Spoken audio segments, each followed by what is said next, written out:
Good evening, folks. It is straight up 8 o'clock Eastern Time, 7 o'clock Central. My name is Doc Severson, and tonight I'm going to be talking to you about how to beat the market trading weekly options. Now, you guys know the drill. You know the routine. Treat this like a business. Otherwise, this is going to be the most expensive hobby that you can imagine. So I'm not going to go through the full risk disclosure here. You guys have been through these before. You should know these. And I'm not going to be recommending that you buy or sell any options tonight, nor should you without further research. So there. Now, if you would like to use any of this material tonight, please ask for permission first. Here is our contact information. We're quite nice about it. We would love to work with you on this. So, without further ado, I am Doc Severson. Now, who am I? Some of you have worked with me before. Some of you have had the pleasure of meeting in person. It's been my pleasure. If you don't know me, I am the Options Technical Analysis and NLP, which stands for Neuro-Linguistic Programming Content Provider. And I've been with TheoTrade for the past year now, and it's been a pleasure as well, too. I consider myself a trading education innovator. I think that really there's actually not that much new that's out there in trading. However, there's always a different way to explain something to people in a way that makes sense, that they can get up to speed faster, and that's what I pride myself in doing. I have been trading the markets now for 21 years, and probably 21 years of some of the most volatile, crazy stuff that we've seen in the markets over the past 2 decades. I have been an options and trading mentor for the past 12 years, pretty much got into it at gunpoint. People started knocking on my door and insisting that I help them. So, okay, so here I am. And I've been working with thinkorswim now for 11 years, as well as going through the some of the initial ThinkPipes training that they did there. I'm also the author of a book on Amazon called Hacking the Holy Grail, which you can pick up on Amazon. If you're curious what it looks like, there's the cover, and that's been out there for about a year now as well, too. So that is me, and I am surrounded by an expert team here at TheoTrade. So Don Kaufman is our co-founder. He's been trading for 19 years. Many of you have heard of him. In fact, I think everybody has heard of Don Kaufman. So we also have Jeff Bierman, the Professor Jeff Bierman, who also worked with Don at thinkorswim, and he's been trading now for 25 years. Jeff comes from the hedge fund industry. He was a fund manager. All right, Steve Slim Miller. Everybody has heard of Steve Slim Miller. He's on our team. He's been trading now for 43 years. Tony Rago is our NQ, or NASDAQ futures contract expert, and trades short-term during the day with us at our chat room. He's been doing this now for 24 years. And we also have Theodark Economic Articles by John Galt. So this is the full team at TheoTrade, and we're out there every day providing edge. Okay, so this presentation, so if you don't know what WIIFM means, it means what's in this for me? And that's what you should be asking yourself right now. Why should I spend the next hour of my life listening to this presentation? Well, this is what we're going to go over here. I'm going to be going over why today's market is tough to trade. I think everybody agrees with that. And so we'll be going over weekly options, and I'm going to be starting off in a little bit different manner. What not to do. So I want to kind of break the pattern right now, because there's so much information out there on weekly options, and most of it is from about 10 years ago, 5 to 10 years ago. And it's a totally different market now than it was 5 to 10 years ago. So how should we trade differently in today's market to take advantage of these? And then what I'm going to go over tonight at the end of the presentation is 4 weekly edges to trade. So I'm actually going to give you 4 different strategies you're going to walk away with tonight. So that's what's in it for you. And then, of course, we'll go over next steps, and we'll take your questions at the end of tonight's presentation. Okay. It is not going to be about me revealing some evil plot by market makers, right? So I'm not going to be sitting there, casting dispersions on market makers, nor is it going to be about using a secret chart study that pulls wins out of thin air. This is going to be about common sense tonight. So I'm just going to remind you that market analysis is all about common sense. It's all about observing exactly what's in front of us and understanding what it's saying so that we can pull edge out of it. Okay? So a little housekeeping here, and we'll get right started. Yes, you will get a recording of tonight's session. I pride myself in bringing in these presentations on time and under budget. So I'm going to move very quickly through the material so that we get to everything. This is your Tuesday night. I'm stealing your time. I want to respect your time, so we're going to get you out of here on time tonight. Please do me a favor. Please hold your questions until the end of the session. I will not see them until the end of the session. Otherwise, I'll get stalled. We won't get out of here on time. It just doesn't end well, right? So we have staff online. If you do have admin questions, if things aren't working right, or if you just have something that you're curious about and want to ask the staff, we have Don monitoring, maintaining, and watching. We also have Jeff out there. We have everything that you guys need to have a great session tonight. So without further ado, here we go. Part one, why is today's market so tough to trade? So a lot of events have converged lately to create this perfect storm, right? We all know Ben. Ben really got things started at Jackson Hole in 2010. I'm not sure if you guys remember, but maybe 10 years ago or so, there was this whole pervasive rumor out there talking about the plunge protection team and talking about why they don't report the money flow anymore, and M1, M2, things like that. What's going on there? Could it be that the government's actually printing money? Well, Ben Bernanke came out and said at Jackson Hole, which is their conference, and said, yeah, we're going to be printing money, but I didn't call it that. We're going to be executing quantitative easing. And so that's the first time anybody actually heard him say that they were actually doing something like that, debasing the currency. Oh my God. So what happened? We rallied. And then he actually hit like fourth gear in 2013 and really started, the printing presses were running full tilt at that time in 2013, trying to get ahead of things, right? So the problem with this is that with all of this cheap money that's out there, basically what's had to happen here is that some countries have actually gone into negative rates. Think about that for a second. Can you imagine that? Being punished to keep money in the bank, being charged money to keep money in the bank. What would you do if the bank was going to charge you for keeping your money in the bank? I know what I would do, right? You put it into some form of asset. What's the only game in town? Well, it just happens to be equities right now. So we've created this musical chairs market, and this is the problem here, is that everybody feels this with the S&P at 2,400, is that as long as the market continues going up, and as long as the music keeps playing, right, you just keep circling the chairs, right? But always spotting, if the music stops, what are you going to do? Are you going to be able to catch a chair in time because there are not enough chairs in the room? And you all know that from when you were kids, right? This is a musical chairs market. And everybody is scared to death right now that this market's going to plunge, which is one of the reasons why it keeps going higher. It is climbing this wall of worry and has been doing so for quite some time now, certainly for the past year and a half, and then much before that as well, too. We keep going through these phases where, I swear for the past 10 years, 8 years, this has been the most hated bull market in history. And every year we keep calling it the same thing. So it's climbing the wall of worry, and we all know why that occurs, right? Now, let's just look at the market over the last year, just the last year. Okay, so there we are, early May last year.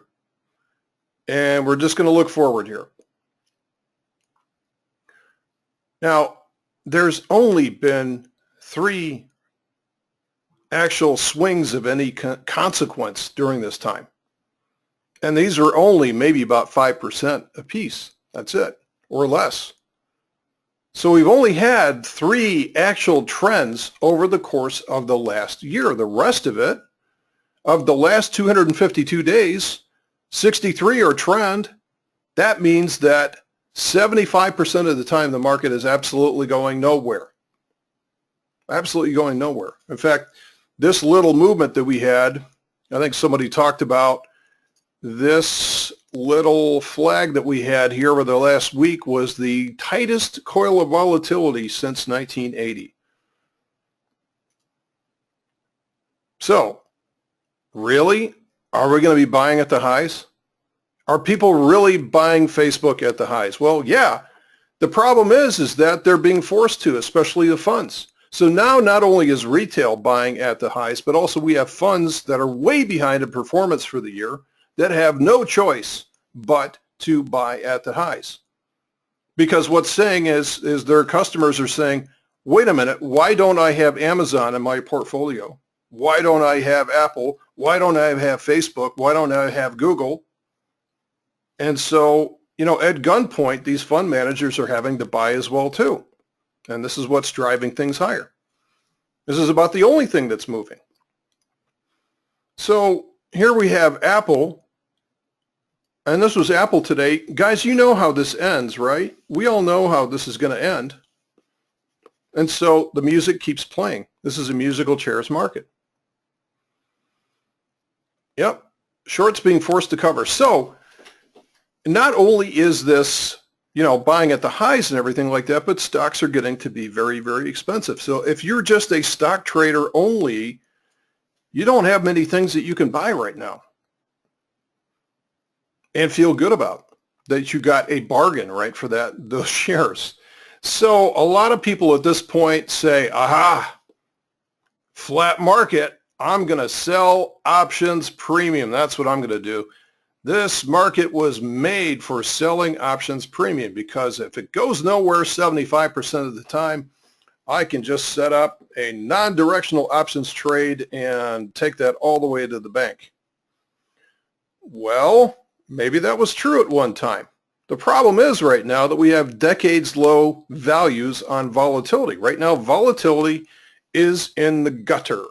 And what does that mean? That means that there's absolutely no premium in the option chains that are out there, with very, very few exceptions. Overall, it's like trying to find water in the Sahara out there right now, trying to find volatility. So yeah, you can sell option positions that are out of the money. The problem is you're going to be in hand-to-hand combat with a price. I mean, a typical position like this, if the price is running around in here, you're going to be selling iron condors that are basically going to be collecting very little premium with very poor reward to risk, and you're not going to have much distance on the wings. Now, there is an old expression used by the motorheads, the gearheads. When I was growing up, we didn't have the internet, so all we had was cars and maybe TRS 80s and things like that. That was about it. And so the expression was, there is no replacement for displacement. And that was true when it came to motors. The problem here is with low volatility, all it takes is one bad move and bam, you are run right through. You have no displacement. You have no safety on your wings, right? This is what happens when you have low volatility.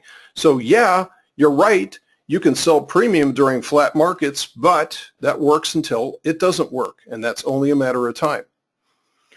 So the problems to solve trading today's market. Price is at or near the all-time highs. In fact, we hit all-time highs yet again today. Hallelujah. Right? Stocks are expensive. Most stocks leading the market are costing you a fortune. There are $300, $400, $500, $600, $800, $1,200 a share. My son came to me the other day and said, hey, Dad, I bought a share of Tesla, and it immediately went down. Oh, well, lesson number one, son. There you go. One share of Tesla.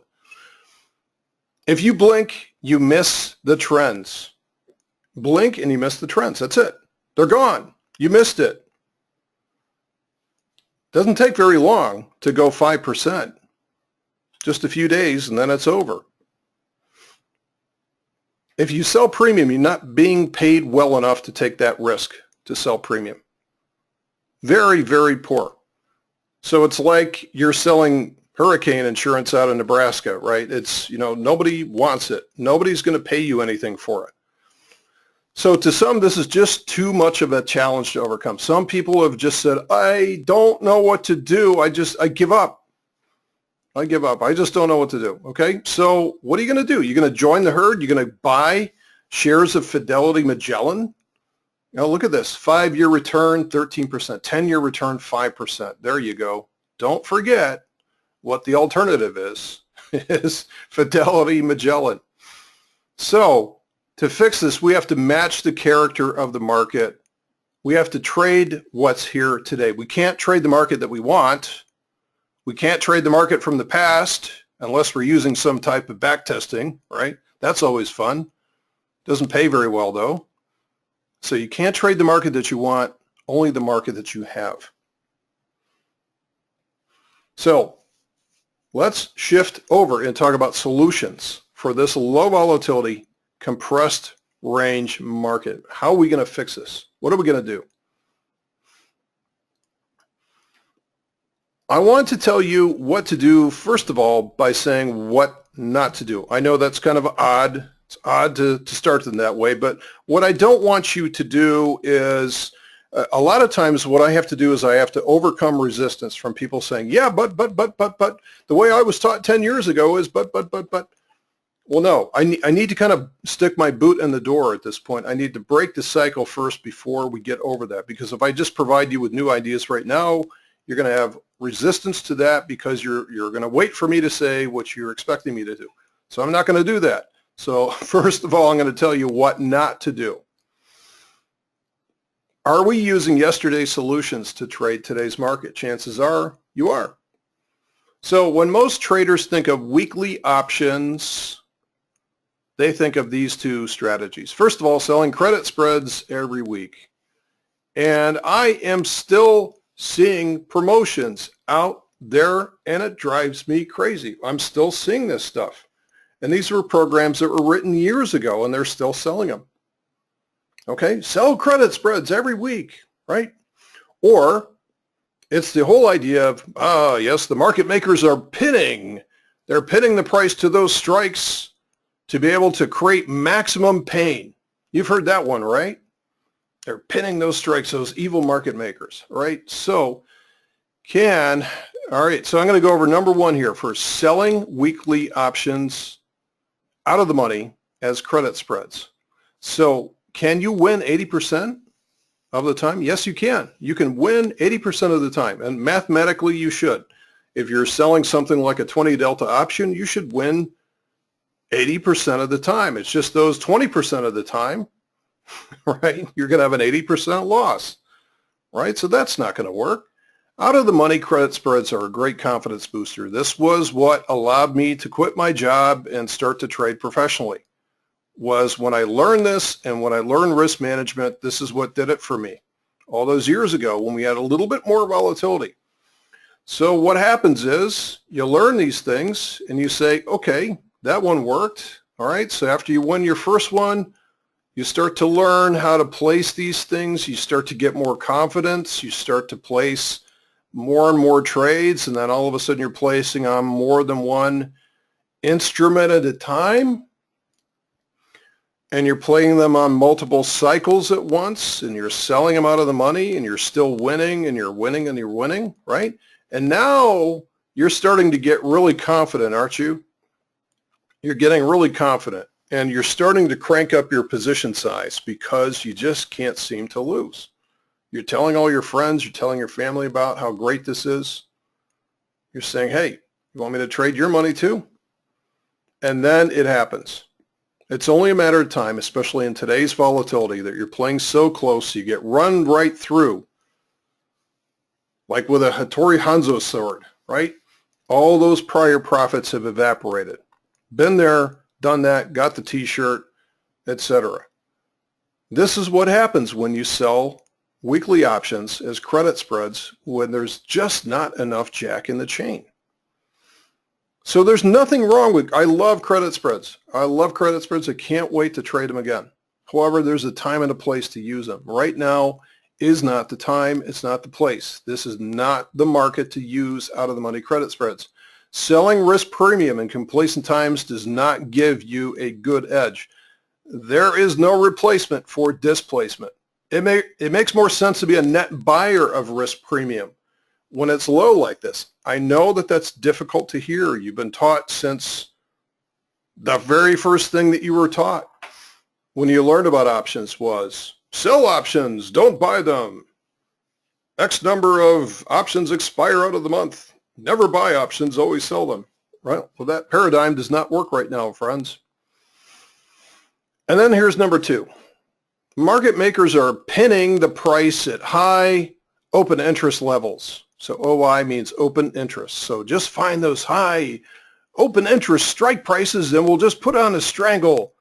And then, we'll just do this every single week. And we'll do these on Thursday afternoon and watch the price just pin to that strike. Okay? So that was the big thing 10 years ago. Okay?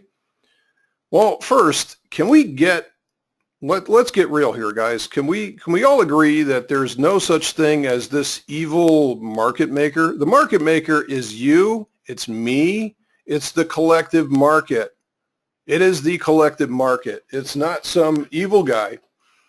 And up until recently, I still hear people characterize these evil people that have nothing better to do in life than to screw the rest of us. That is simply not the case. The market sets the price for these. The demand sets the price for these. And we should be trading in instruments where the market sets the demand and the price for these. So let me ask you this. Here's a chain of Apple, which is going to expire in a few days here. Where's it going to pin at? Oh, let's look for the high open interest strikes. Well, they're all over the place here. All right. I don't know where it's going to pin at. Okay. Now, it used to be statistically significant when we had, maybe like one weekly cycle and the rest of these were all monthlies, okay? It used to mean something when the options expiration would only occasionally happen, maybe once a month or something like that. It was a big day, monthly expiration. Big day, right? Remember, monthly expiration, everybody would hold their breath. Stocks would we'd literally see the life sucked out of the market during those options expirations. It just doesn't matter anymore. Why? Because there's so many of them. There's so many different discrete expiration dates now. So the impact has been taken out of that big monthly expiration. So there is some evidence that the underlying price will draw to a strike price by expiry. There is some evidence, but there is no correlation to high or low open interest. There is no correlation. Liquidity is more spread out due to multiple option cycles. So where it used to be all packed into one cycle that front month, it's all spread out now, guys. Used to have merit to this. It's obsolete now, guys. So let's stop trading as if it's still 2007, all right? Let's trade today's edges and not ones that don't work anymore. You guys with me? If so, let's go to part 3. How to execute differently in today's market. Now, I'm leading up to the strategies. We're going to go over the strategies in just a minute, and we'll get you out of here on time. So how do we execute differently in today's market? We have to do things a little bit differently than we used to, okay? So what should we do to grab edge in today's market? What should we be doing? Well, for your consideration, I have 3 different considerations here for you to ponder. Number 1 is risk. Oh, no, not risk management again. Oh, that stuff is boring, right? Market character? What on earth does that mean? So I'd like you to evaluate market character. We'll talk about that. And then statistical edges. Okay, so 3 different things to consider as to whether or not there's any kind of an edge that's out there. So when I talk about risk management, we need to define our risk ahead of time. And yes, we really need to do that. So we need to be trading in a manner where the risks are defined before placing the trade. So there's a term that I use in the TheoTrade chat room, which I call setting up a Viking funeral. Now it's a unique analogy, but if you think about what a Viking funeral is, it's basically the way that, you know, the Norsemen would send somebody off into Valhalla, right? They would put them on the boat, set the boat on fire, and push it off from the shore. They would let it go, right? And that's kind of the attitude that we need to take with our trades now. No longer this attitude where, oh, well, you know, we have this high probability, low risk reward trade that we need to adjust it. We need, you know, there's adjustment points, and then here's another adjustment. And so this leads to this whole sort of life where you're waking up at 2 o'clock in the morning, checking on the futures, making sure that your position does not need to be adjusted or not. And there's nothing you can do about it at 2 o'clock in the morning, right? So I've been down that road before. This is a much, much easier way to go in terms of risk management, is to set your risk from day one, and then you're done with the risk management. So not only position size, but the way that we set the risk for the trade. So those risks include changes in price, time, and volatility. So we have to be sensitive to not only, right, the changes in price to that, but how rapidly the time value either does or does not come out of that position. And then, of course, how sensitive that position is to changes in implied volatility, whether they go up or down. All of that needs to be done ahead of time and not like figured out on the fly. Oh no, all of a sudden I got a volatility crush. What position can I add to this aggregate position to be able to fix this volatility crush? No, you've got to do that ahead of time. You've got to play defense during times of peace and not war. Something else that we've learned to use in today's market is never use asymmetric risk in today's market. Never use asymmetric risk. Asymmetric risk is where you're risking 8 to make 2, for example, or risking 9 to make 1. Yes, those are high probability trades. Those are 80, 90, 95% probability trades. You're going to win X number of trades. You're going to feel like you're unstoppable, and then you get the move. You get the black swan, say goodbye. We're not going to trade like that anymore. It does not work in today's market. There's too much risk of movement right now. If we were back in January, February of 2016 where things were flying around, yeah, that's when we can use that type of strategy. I'm not saying that you can't, but there is a time and a place, and right now is neither the time nor the place. We also need to reduce our time exposure. Some of the problems with those way out of the money, high probability spreads is you're sitting there with a bullseye on your forehead for 6 to 7 weeks. You simply don't have that luxury anymore of doing that, of being exposed in price, because all it takes is one tank going over the 38th parallel and you can say goodbye to that credit spread. Doesn't take much these days. We are living on a razor's edge. Liquidity. What we're finding is that, yes, everybody talks about how there's hundreds and hundreds and hundreds of stocks that have listed weekly options. Hey, isn't this nirvana? This is paradise for the option trader. Guess what? What we find is that many of these stocks end up creating what are called roach motels. Traders check in, they can't check out, right? Have you seen those before with the wide spreads where you can somehow get into the trade, but after it moves on you, perhaps even in your direction, all of a sudden you find that you can't get out because the spreads are so wide. The only way you can get out is to take a small loss or worse in the position. Liquidity is extremely important today. There is a small subset of stocks that are generating the vast majority of the trading volume that's out there. So understanding which ones those are key towards having repeatable results. Now, I brought up market character. Market character is, there's actually 4 different types of market character, if you didn't know. There's quiet and trending, which is actually the most prevalent. Quiet and trending are going to be your market characters like back in 2013, just a very quiet, seemingly, impervious uptrends that drift back down, or they stair step. They do this kind of thing, stair step. Quiet and trending is the most prevalent price action over the last 20 years. Okay? This leads to what's called sideways and volatile. Eventually, what we're going to see is the current market will get more volatile, similar to what we saw back in 2016. 2015, late 2015, early 2016 was sideways and volatile. Okay?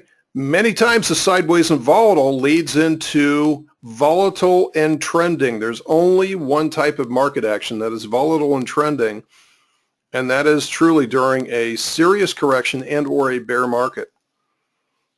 So we haven't seen this in some time now. And many of us are still looking over our shoulders at 2009 and saying, it's coming back. I know it will. Right? But your stop clock is also right twice a day. Okay? And so those are 3 of the typical market characters that are out there. There's actually a 4th one, which is quiet and sideways, which we don't see very often. Actually, the first half of 2015 was like that. But it's relatively rare. But most of the time, we're going to see quiet and trending transitioning into sideways and volatile. And then from there, it can either transition back into quiet and trending, as it did in 2016, or it can transition into trending and volatile, as it did in 2007, right? So these are market characters. Right now, we are in quiet and trending, okay? It's a fact. That's it. We are in quiet and trending market character. This is exactly what the market's doing. It's displaying its behavior. Catching those rare big swings is difficult to do. It's hard to do. By the time that you finally see it going on, many people say, well, this is already too far. And then it keeps on going, right? So this is the very nature of it. Just when people get sick of being chopped out trying to catch this thing, they say, oh, I'm tired of this. I keep trying to catch this trend, and as soon as they give up, this is when it takes off. Right? Same thing here. This is when it takes off. Same thing here. Right? So this leads to inactivity, and for most people, this leads to impatience. People say, well, I just, I'm waiting for it. I'm waiting for it to take off. I'm waiting for it to go down. It's just not moving. So I think most people would agree, though, that movement equals opportunity. Movement equals opportunity. If it would just move. If it would just move, right? That's all you want. Just move. Well, maybe you're looking at things from the wrong paradigm. If we go down in time frame to a 60-minute chart, this is what the S&P looks like right now. There's plenty of movement in there, isn't it? There's lots of movement in there.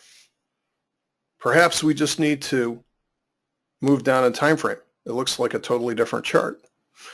So narrowing our focus, but doing so with defined risk positions, allows us to get in, grab our fair share.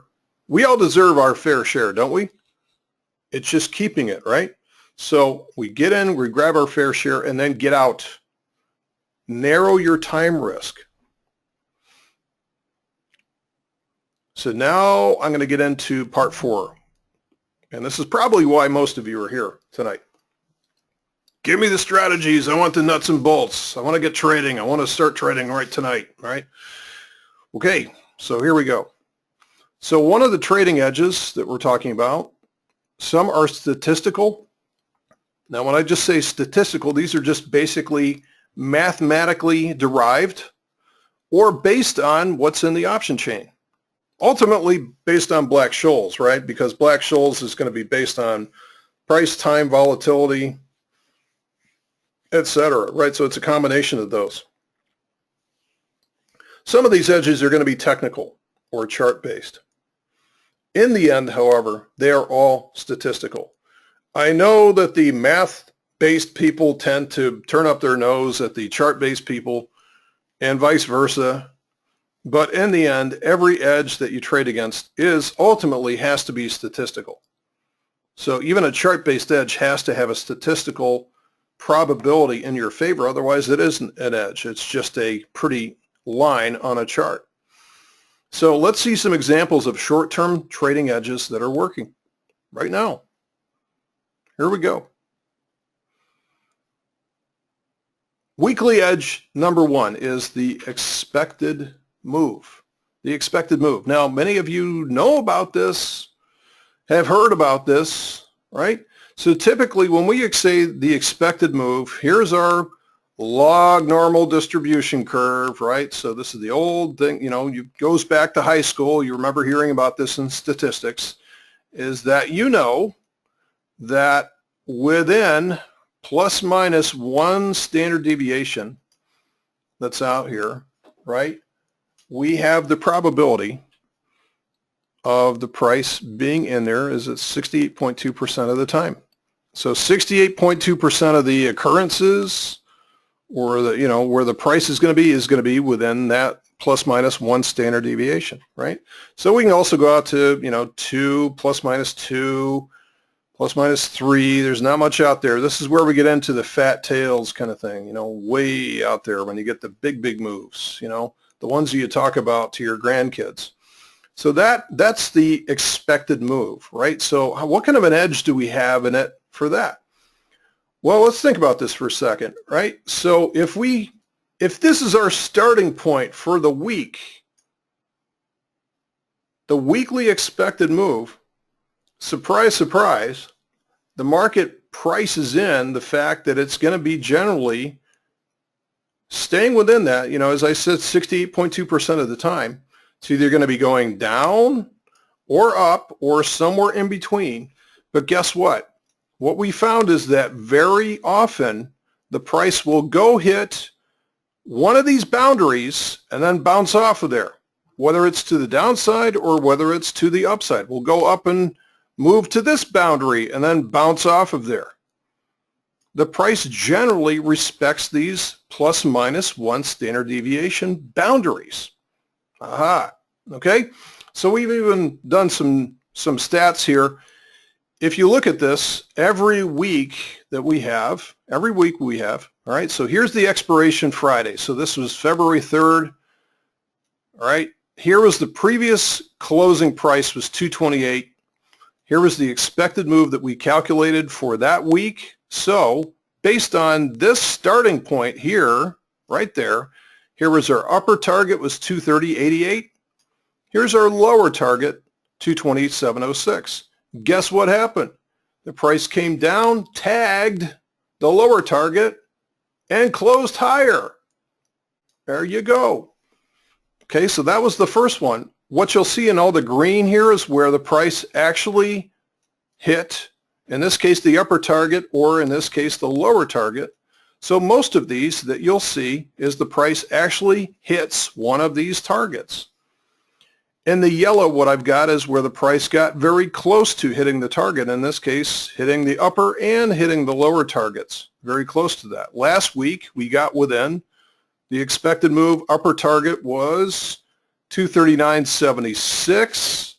Where did we get to? The actual close, 239.70. We got within 0.6 of a point, or 0.06 of a point, excuse me, of hitting that expected move target. So we see this sort of consistency again and again and again. All right, can we do something with this? Yes, we can. What we can do is one of two things. The easy thing to do, and this is where I suggest most people start with, is identifying the upper and lower boundaries and simply wait until the price comes down. Alert yourself, find a way to alert yourself on the chart, right? So either up or down, and then simply fade the position, simply fade it.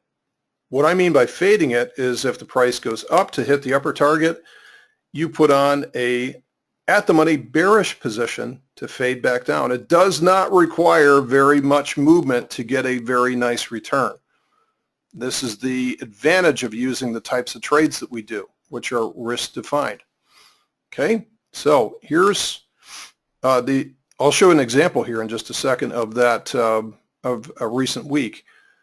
So the weekly expected move is a very solid framework. Every week you're more than likely going to have a trade in play. You're going to have one of these levels that's going to be tested, and then you're going to have a setup.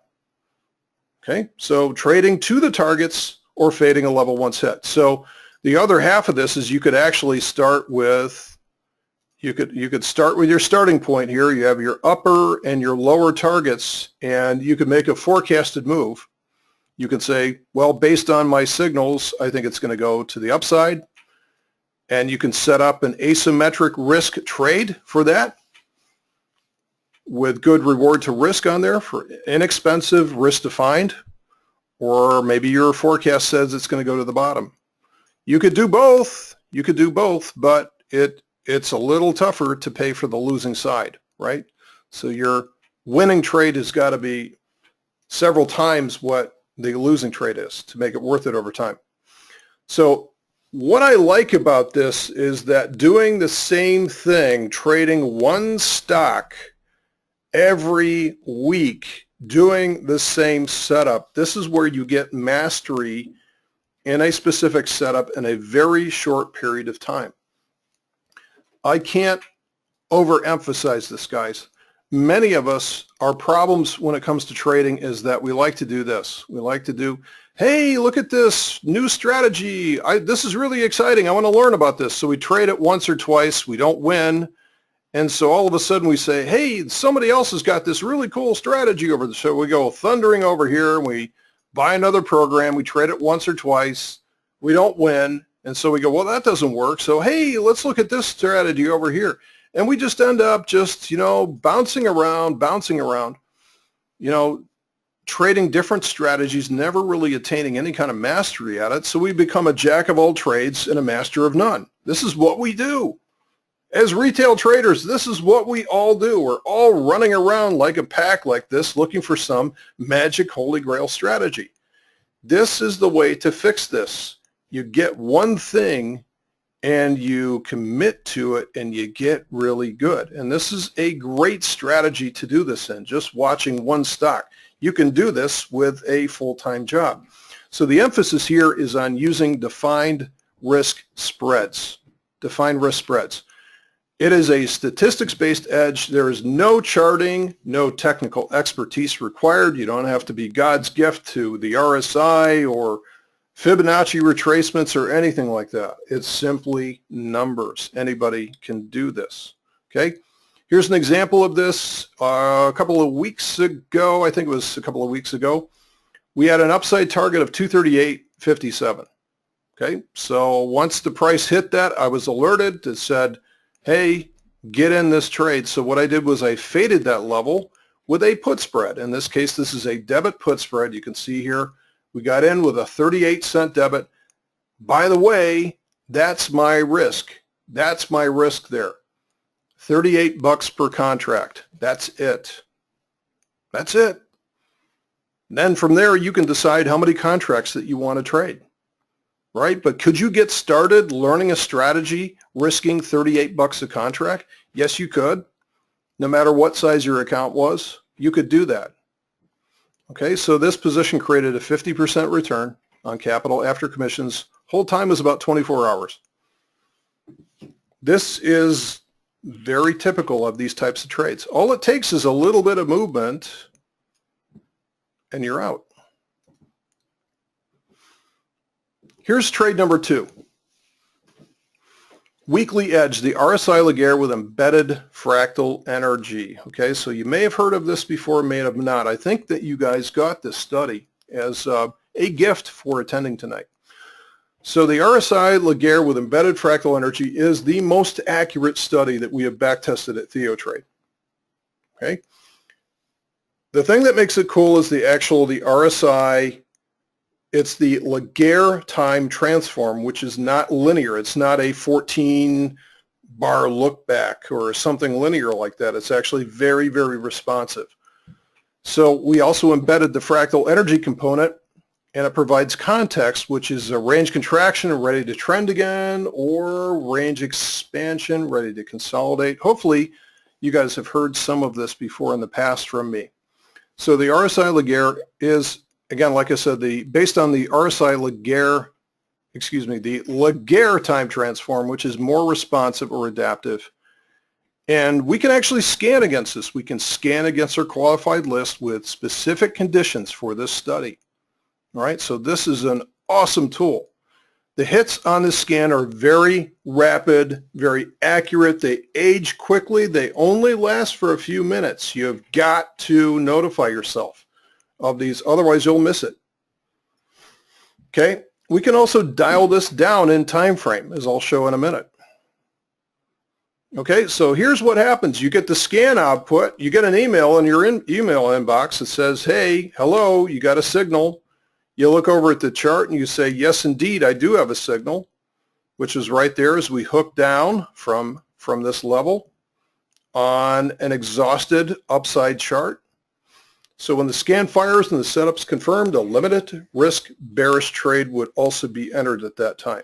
So typically we're using vertical spreads, vertical debit spreads that are set at the money. This is what we call the in-out spread. Hopefully you've also heard of that before too. Here's an example on a 60-minute chart. I said that you could dial this down in time frame. So generally what I have here, in this case, Gilead was moving down. All right, so I like to do that. I like to use an anchor chart to say, okay, I have an overall trend to the downside. This is me paddling downstream, not trying to paddle upstream, okay? And so what I had was I had a signal that came in through email that said, hello, we have an exhaustion signal here. An exhaustion signal means that this thing is like, oh, it's just about to tip over. And then we have the RSI fire. Okay, so I got the email from this thing. Here's the email that came in, alerts from thinkorswim.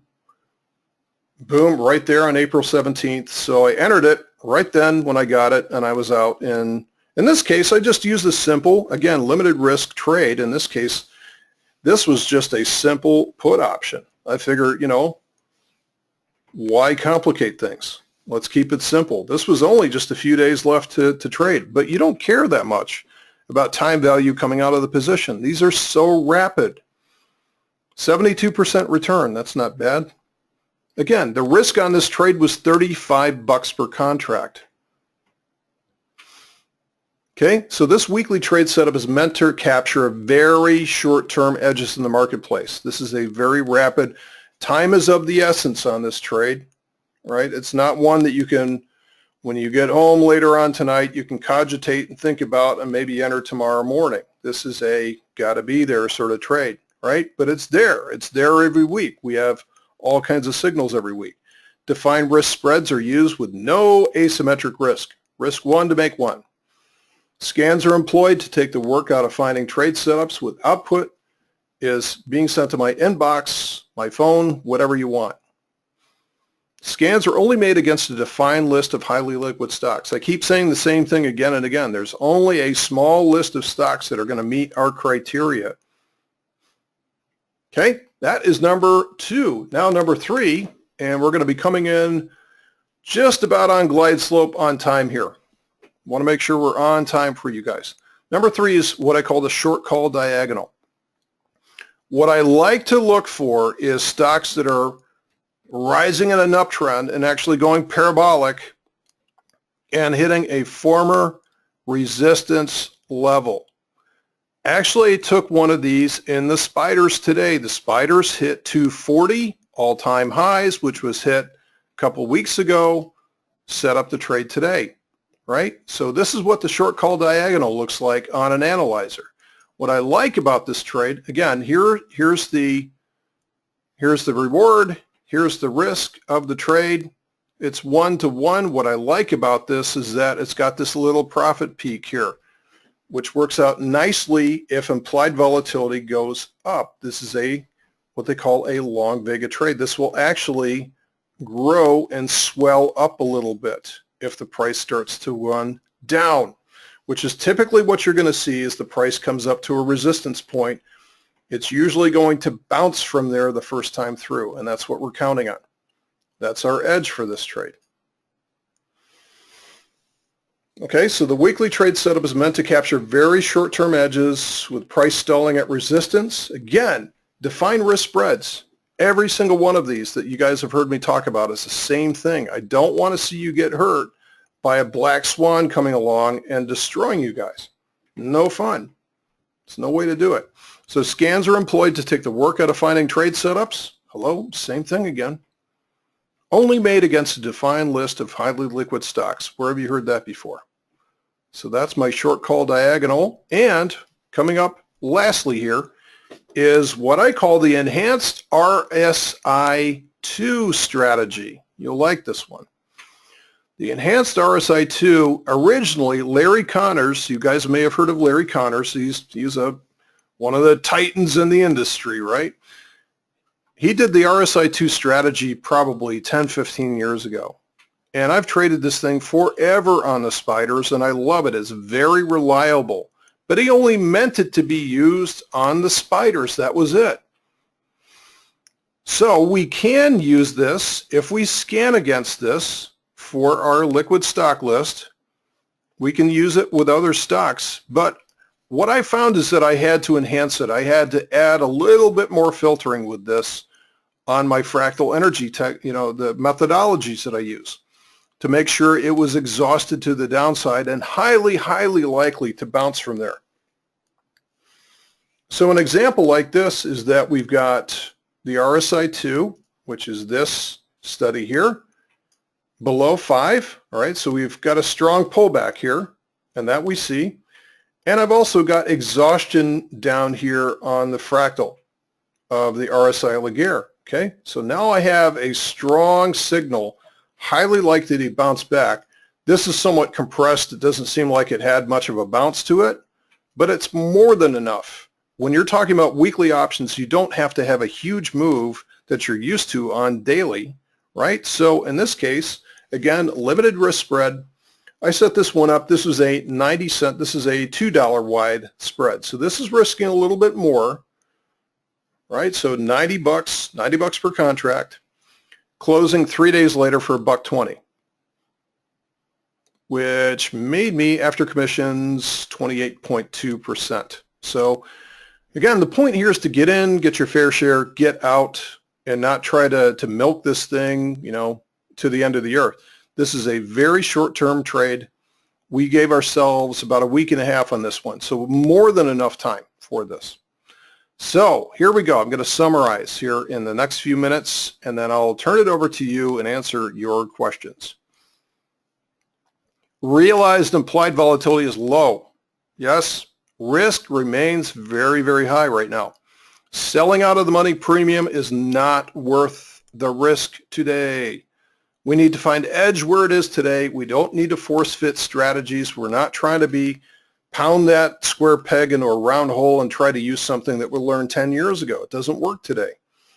We can shorten our time horizon. We can also reduce our risk by shortening our time horizon.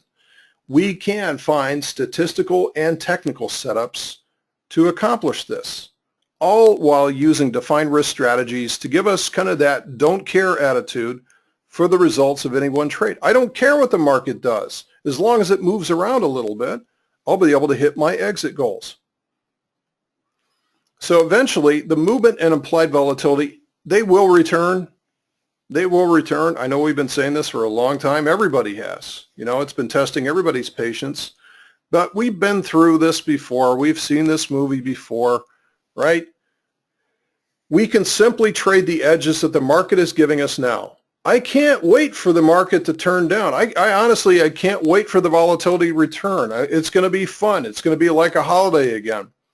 But I can only sit there and whine about it for so long before I say, well, let's just trade what's in front of us. Let's not worry about what's going to happen tomorrow or the day after or when this thing is going to turn down. Okay? What I also love is that with each one of these trades, none of them is going to get you into trouble if a true black swan does come along, and perhaps one will. We need to assume that that could happen, right? So let's put this all together in the next couple of minutes here. Point number one, today's market has been difficult to trade for many reasons. Trends are rare, ranges are small, right? Number two, implied volatility. The jack that goes into that chain, there's no juice there, right? Complacency is high. Our priority is to proactively anticipate risks in this environment. Number three, prices are climbing the wall of worry. Retail as well as funds are being forced to buy at the highs. And no, it's not different this time. It's the same. This will end in the same manner. We all know that. It's just the musical chairs market when the music stops. Number four, we can better manage our risk by bringing our time frames down as well as our hold times, right? So speed everything up. Number five, we're better off by being net buyers of options and not being net sellers of options. We're better off buying right now while risk premium is cheap. Number six, we want to be trading fixed risk positions where we can anticipate a character change without looking over our shoulder all the time and anticipating the black swan. That's no fun. Let's just trade what's in front of us and not worry about what's going to happen tomorrow. Number seven, we can find new edges based on stats and the expected move. Yes, we can. And we can also find short-term edge based on scans that can alert us to short-term opportunities. So I've just told you everything that you need to know to start applying concepts of your own to create a weekly option system. Honestly, I have. I've told you everything you need to know. Okay? But if you're like me, you're going to want to go deeper. The edge is in the details that we've learned over the years. Okay? The edge is in the devil's in the details here. So trading is about answering all the what ifs. So how do I calculate the expected move the proper way? Hint, hint, it's not what's in the option chain. It's not the market maker move. It's not what you think it is. You have to calculate it the right way. What makes a good signal and what time frames do I use? How do I interpret the fractal energy signal in the context of price movement and the RSI? Okay, looks cool, but how do I use it? Is it overbought or oversold, or what is it? What do I do? How can I create a scan against a study and then create a dynamic watch list? How can I get alerted on these things? How can I filter out only the highest liquidity stocks? How can I improve the probabilities on my scan results? What type of spread is the best to trade based on the opportunity? How do I do those limited risk spreads that you talked about? How can I be notified when my scan produces a result? Or better yet, how can I just do it the same way you guys are doing it? I don't want to reinvent the wheel. Why don't I just do it the same way you are? Okay, well, that's a fair request. So we've got your answers for that. If you want to do all that stuff, we've got the answers to your trade-related questions. We build strategies with definitive criteria, instructional videos, checklists for every strategy. I release actual trading plans with everything. I show you how to maintain the trading plan. I show you how to improve and iterate through the trading plan. We go very, very deep on these things. We also do it live every day in our chat room. We do this live every day in our chat room, right? So we talk about how, when, why, what signals. This is just the beginning of the many variables you're going to face when setting up a trading framework. So it's not what you start with, but it's what you turn it into that counts. So again, the secret's in the sauce. You might be thinking, hey, I can figure this out on my own. Okay, you probably can, and you probably will do a good job at it. But what if you don't? How much capital are you willing to risk to find those answers? So these do require contextual understanding to properly apply. We have spent years doing this. We can shorten the time frame and the time span for you to figure this out on your own.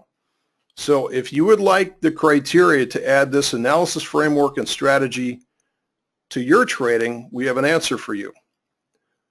Join me this Saturday as I'll be going over the weekly options trading advantage class. It's going to be, this is probably one of the most ambitious classes that I've done because there is a lot to go over. So the class is archived immediately and available indefinitely. What happens with this is it's split up into hour-long segments, right? What you'll also receive is an added bonus is that you'll get this ahead of time. You'll get my Fractal Energy Trading class. You'll get Don Kaufman's Options 101. You'll get Don Kaufman's Weekly Options Mini class. You'll get my Short Call Diagonals mini class. You'll also get all the studies, all the scans that are in thinkorswim. We do have the studies for the RSILaGuerre in TradeStation. And get this, you can actually trade with us live this Monday. So you'll be invited to our chat room this Monday all day long, or you can listen to it after the fact if you want to, whatever you want to do. All of this for this blows me away for $97, which is next to giving it away for hours and hours and hours of instruction, right? So what you can also do is you can apply this full credit towards the class. If you decide to join us with an annual membership, you'll get full credit for this $97 for that. So again, what you can do is you can trade with us this Monday, and you can see that we come on about 9:22 in the morning Eastern time, and we stay on all the way through the closing bell, right? So a little break during lunch, but we might come on during that time to if there's any other trades, if we see anything moving around, right? So what you can do here is if you go to, which is that page there, let me try to do this again here.